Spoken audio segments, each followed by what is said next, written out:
So let us now talk about the next disaster, that is volcanoes. Now volcanoes are not very common in India, so that's why mostly we do not study volcanoes in disaster management. However, they are a very important disaster and they must be covered at least on a broader level. So what exactly are volcanoes? Now the term volcano is derived from a Greek word called Vulcan. Now Vulcan was the Greek god of fire. And because the volcanoes, they spew out fiery magma, that's why they were named after this god, that is Vulcan. Now volcano, what exactly is it? It is a vent or an opening in the crust of the earth. So a simple opening. Usually, how do we picture a volcano? That it should be like a mountain and from the top there is lava that comes out of it. But volcano can actually be any opening or a vent on the earth's crust from which molten rock fragments, ash, steam and other hot gases are ejected out either slowly or violently during an eruption. So, the spewing out of the material can either be peaceful or very slow, or it can be extremely violent. So, that is what is a volcano. It's a vent or a conduit for the magma to come out.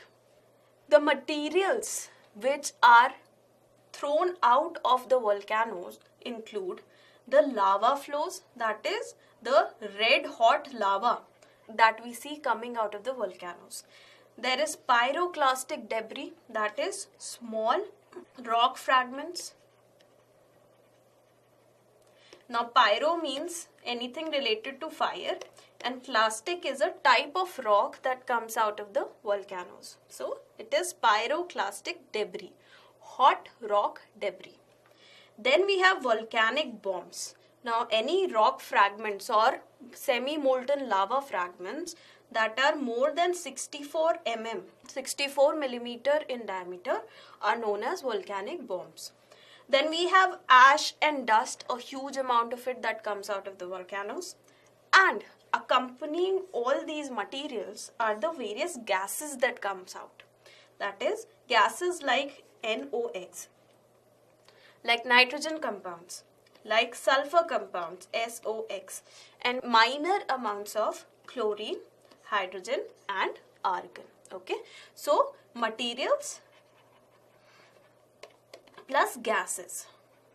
Amongst materials we have liquid, that is magma, and we have solid materials like rock fragments, volcanic bombs, ash and dust. So volcanism basically includes all the processes by which molten rock or magma and gases rise and discharge onto the earth's surface or the earth's crust from its interior. So this is interior of the earth and this is the earth's surface. So any process through which magma or gases come on the earth's surface is known as volcanism. And there are multiple ways or multiple bases on which volcanoes can be classified, but in disaster management we do not need to go into further details. This will be covered in geography. Now, what causes a volcano? The magma that is inside the earth, it imposes excessive pressure on the surface and that causes the breakage of the surface and the magma to come out of it. So we have certain vents inside the earth's surface and through these vents the lava comes out onto the surface by exerting pressure on the surface. So the prerequisite for any kind of volcanic activity is the presence of a magma chamber or molten rock reservoir. So magma is basically molten rock that is required for volcanoes to form. Now how this molten magma moves or how is it in a molten state? It is because the various radioactive interactions or reactions that are going on under the Earth's surface. So these radioactive reactions, they cause the release of heat, which keeps the magma in molten or semi-molten form. That is, rocks are in molten or semi-molten form called magma, and they are in constant motion due to heating cooling cycle.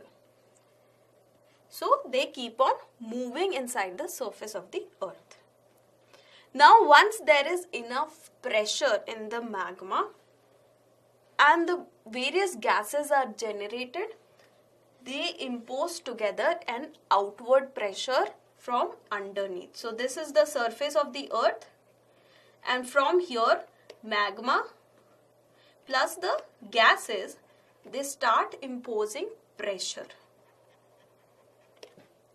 Now this pressure paired with the friction of shifting tectonic plates and even the Earth's crust lead to the rise of magma and its eruption on the surface of the Earth. So basically there is pressure by magma plus the gases, and this accompanied with shifting tectonic plates. It causes release of this magma on the surface of the Earth in form of volcanic eruptions. Now, what are the positive impacts of volcanoes? The first positive impact is that it creates new landforms. Now, there are something called Deccan traps in India. So, Deccan traps are basically landforms that were formed due to volcanic activities 66 million years ago. So, they form various landforms on the surface of the Earth. Now, various landforms, they draw a lot of tourists, like national parks. You must have heard of Yellowstone National Park in USA. Now, Yellowstone National Park is known for its volcanic activities and hot geysers. So, these geysers are very colorful and they are hot. So, these tourist attractions are also formed due to volcanic activities. Apart from that, the volcanic lava and the rocks that come on the surface of the Earth, after they are weathered and decomposed, they provide an extremely fertile soil.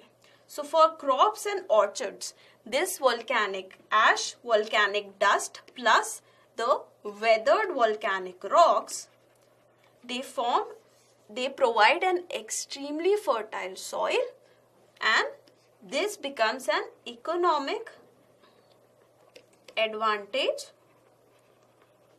of the volcanoes. Apart from that, they also bring various minerals to the surface of the Earth. From below the surface, many minerals, they come oozing out of these volcanoes.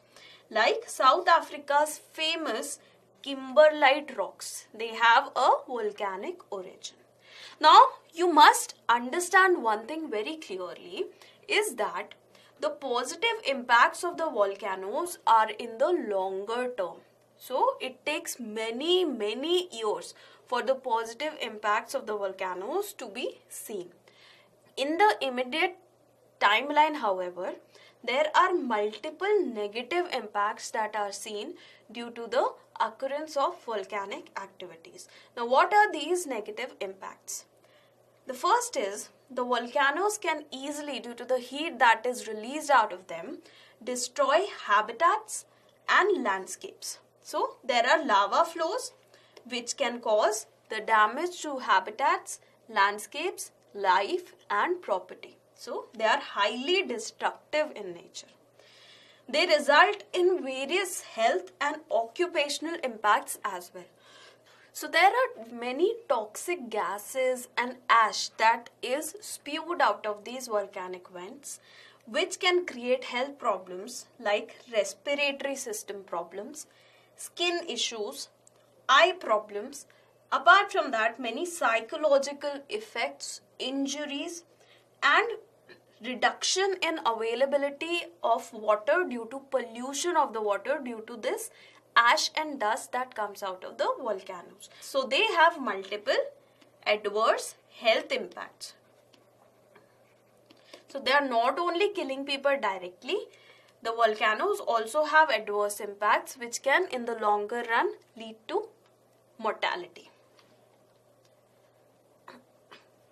They can also cause many abrupt changes in the weather conditions. Now in geography you must have read about the thunderstorms that are associated with the volcanoes. Now these thunderstorms can create an abrupt change in the weather. They can also cause a damage to the crop and vegetation. So they are directly doing that through lava flows and also due to the abrupt change in weather conditions. They also can destroy other means of livelihood as well, like tourism, like factories, and so on.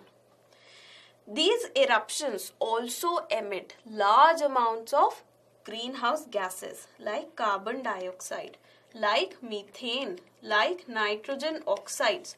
So these have very high potential of greenhouse effect. So overall they can also lead to global warming. They can also cause tsunamis and earthquakes in their wakes. In case of underwater volcanoes, they can easily create tsunamis through their eruptions. Now there is a sudden eruption and that can cause a displacement of water and that can cause the tsunamis to take place. Now volcanoes are also highly associated with earthquakes because there is a sudden explosion. With explosion the volcanic material comes out, then there is a very high chance of earthquake to occur along with the volcanic activity. So they can also cause other disasters in their wake. So what is the geographical distribution of the volcanoes across the earth? There are around 1500 potentially active volcanoes on the earth. Active volcanoes are those which have seen a volcanic activity in the near past. So they have erupted within the last 10,000 years. So these volcanoes usually exist near or on the plate boundaries. So when studying about the various tectonic boundaries, you must have heard about how at the tectonic boundaries there is a very high chance of having earthquakes and volcanoes, right? So volcanoes usually occur near or at the tectonic boundaries. Now the active volcanoes are majorly found along the tectonic boundaries only. You can see here how we have circum-Pacific ring of fire. So this is an active boundary, right? The Pacific, it is getting closed from here and from here. Now there is a divergent boundary at the center of the ocean, mid-Atlantic ridge. The only diverging plate on the surface, on the ground, on earth that is not underwater is that in Africa. So there are volcanoes found along the African Rift Valley as well. So taking a look at this map, you can clearly see that there are certain lines that are being made by the volcanoes, right? So through these lines, you can see that volcanoes usually exist along the plate boundaries.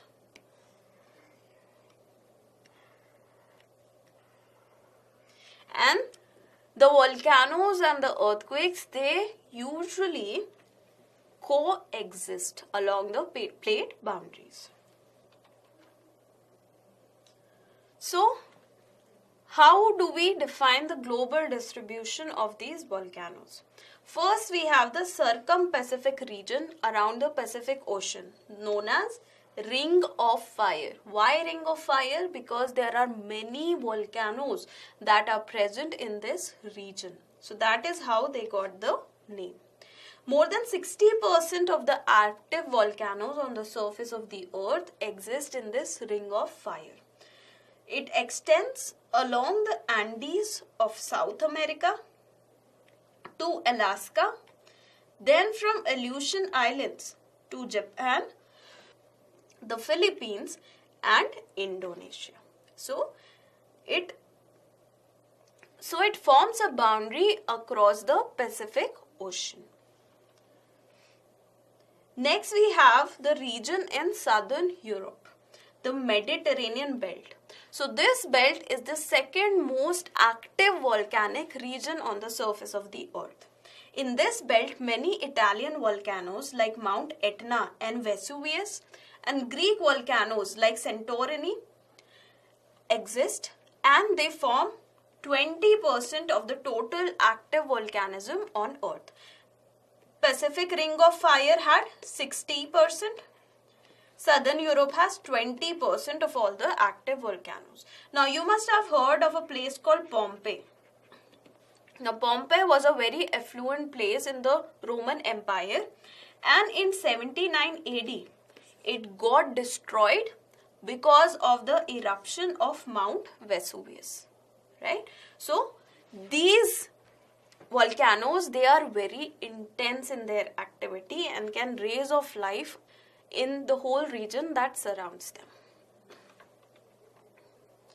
Next we have the eastern coast of Africa, that is along the Rift Valley of Africa. So this region is the third most active region when it comes to volcanic activities on earth.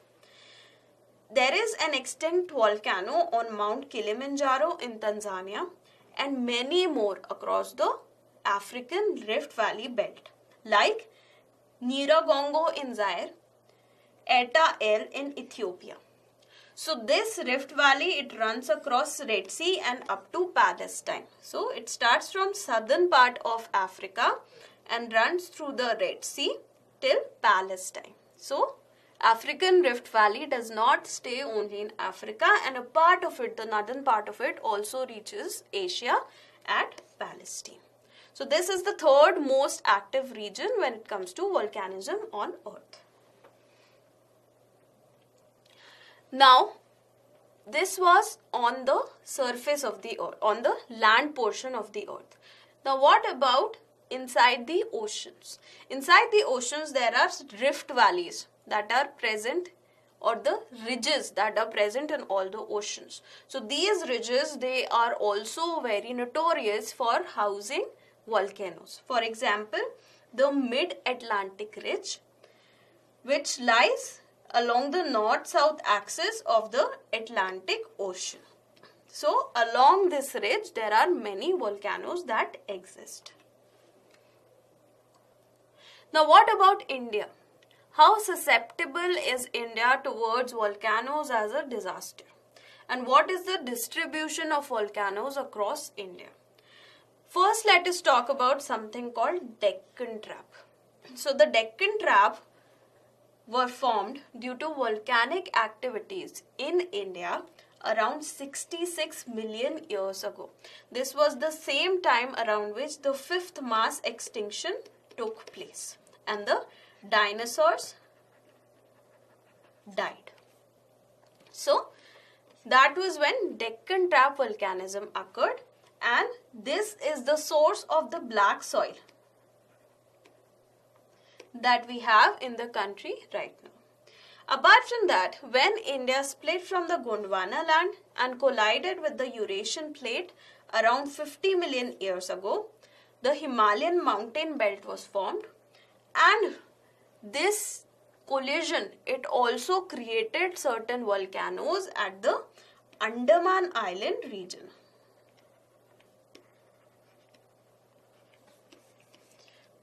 So you can see how Indian plate is colliding with the Burmese microplate over here, and that has led to creation of certain volcanic activity along the Andaman and Nicobar Islands. So let us talk about now some specific volcanoes in India, both active as well as extinct or dormant. Now first we have the Barren Island volcano. This exists in the Andaman and Nicobar group of islands in the northern part, that is in the Andaman region.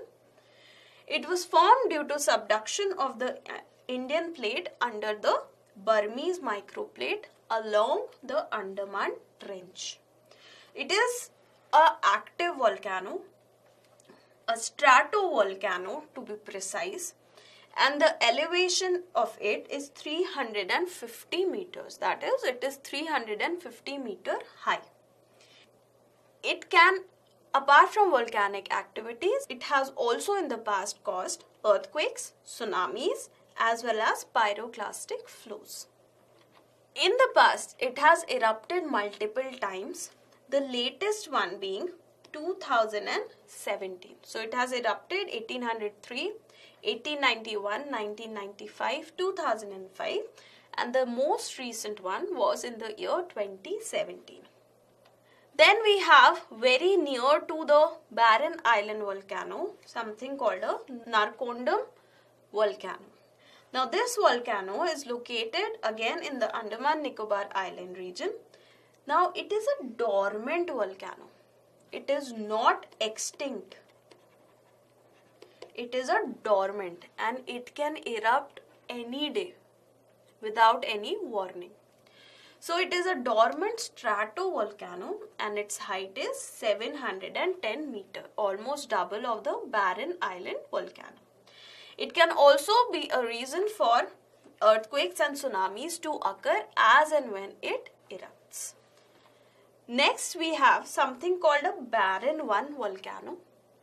Now the Barren 1 volcano, it also exists in Andaman and Nicobar Island group on the Baratang Island of Middle Andaman Islands. Now the summit of it is 76 meters and it is a mud volcano. It is an active mud volcano. It does not spew lava, it spews mud. It is just 76 meters high. Next we have Deccan Trust, which are extinct volcanoes. They are not expected to erupt anytime. Last they erupted was 66 million years ago. They are located on the Deccan Plateau in the west central India and they are responsible, again I am quoting, for the black soil regions of the country. Now it is an outcome of a deep mantle plume and has multiple layers of flood lava basalt. So what happened? There was a very deep mantle plume and the basaltic lava, it flowed out of this plume. It helped in covering a large amount of area with the lava, which is now the black soil.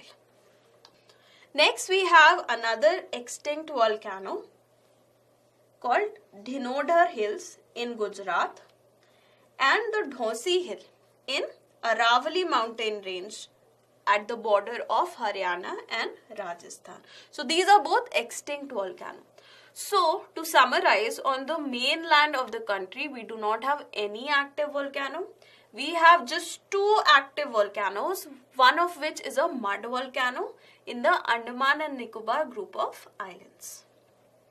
Now what are the general guidelines for volcano risk management? Though India does not require a very extensive plan for volcano management, however, because there have been multiple news of volcanoes occurring across the world, it becomes important that we try to understand how the risk related to the volcanoes can be reduced. Pre-disaster, what are the necessities? So, we need to have the information that the volcano will come. For that, what all do we require? We require a geological map to understand that a volcano can exist in that particular place.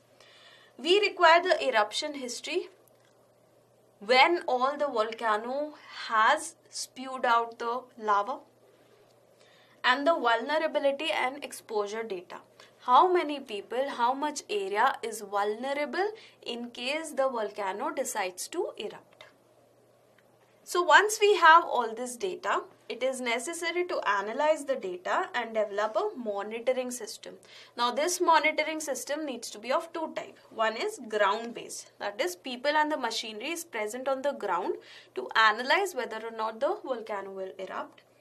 And the satellite based monitoring, that is through the satellites it can be seen whether there is any activity that can be seen on that particular summit of the volcano. So using that, early warning systems need to be developed so that the people can be made aware and the administration can be made aware that they need to evacuate that particular area as soon as possible so as to reduce the impact on life and property. There is also a need to map the hazard and the risks. That is, how much area will be affected, what will be the extent of the effect of the volcano on that particular area. And the locals and the local authorities must be properly trained because they will be the first line of defense when it comes to volcanoes, right? So they need to be made aware how they need to evacuate and what are the various plans that are put in place so as to save their lives and property against any volcanic disasters. Now what during disaster? Now the volcano has erupted. What happens now? First of all, we have already taken into cognizance that there needs to be an early warning system, and this early warning system should be very quick to disperse information amongst the locals and the local authorities through local media like radio, television, newspapers, SMS and so on. Then there should be an immediate evacuation and rescue of the people in that particular region. Now, what after disaster? The damage needs to be assessed to identify how much money will be required for the rescue and relief activities and reconstruction or rehabilitation activities. Then people must be assisted so that normalcy can be restored in that region after it has been struck by the disaster. Now what about India? What is India's stance when it comes to disaster risk mitigation with regards to volcanoes? So there are state control rooms which monitor the geological and hydrometeorological disasters and the data related to them, and they identify whether or not any steps are needed for mitigating those disasters. We have emergency early warning systems using ISAT phones to give emergency alerts, electronic display boards for regular information of weather, because the volcanoes can also alter the weather events, and 10 hotlines established with inquests. So this is for general information. This is not very specific to just the volcanoes. This is a general infrastructure that we have for all kinds of disasters. Now what about volcanoes specifically? Now volcanoes, because they only occur in Andaman and Nicobar Island, we'll be taking a look at what all precautions are taken in that island to prevent any disaster. First, we take a look at the institutional arrangement. So a disaster management authority has been constituted in the Union Territory of Andaman and Nicobar Island under the chairmanship of the Honorable Lieutenant Governor of the island. Apart from that, there is a disaster management plan that has been made for the island groups.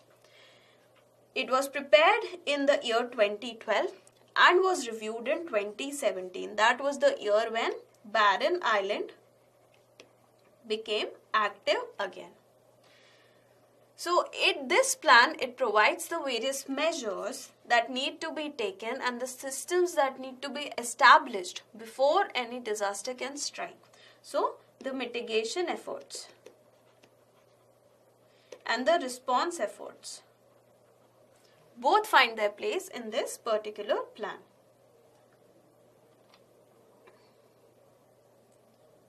Apart from that, the NDMA has multiple projects that they have placed in the Andaman and Nicobar Island region. First is Aapda Mitra scheme.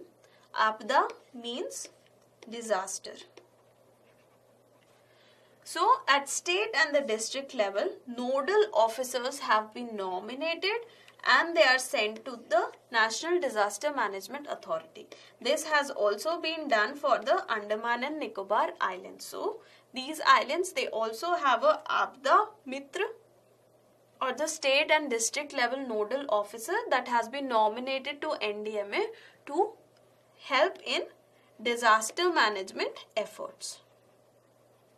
So basically coordinate between the National Disaster Management Authority and the state or the UT disaster management authorities.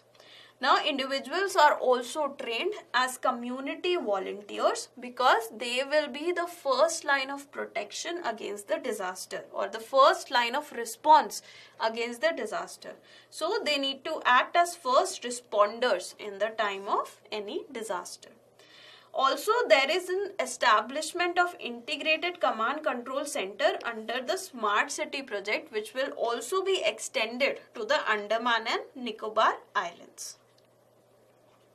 So that was all about volcanoes, their origin, their existence, where can we find volcanoes all across the earth, how India is vulnerable towards volcanoes. You have understood that India does not have a very high vulnerability when it comes to volcanoes because only the Andaman and Nicobar Islands have these volcanoes and they too are not very violent in nature. So apart from that, we have also understood what are the various plans that need to be undertaken, what are the various guidelines that need to be followed in case of disasters, and how India is getting prepared for any kind of volcanic disasters. And for that, we focused only upon the Andaman and Nicobar group of islands. So I hope you must have understood everything, because it was a very simple and straightforward topic, not much related to India, but important when it comes to disaster management. So thank you so much.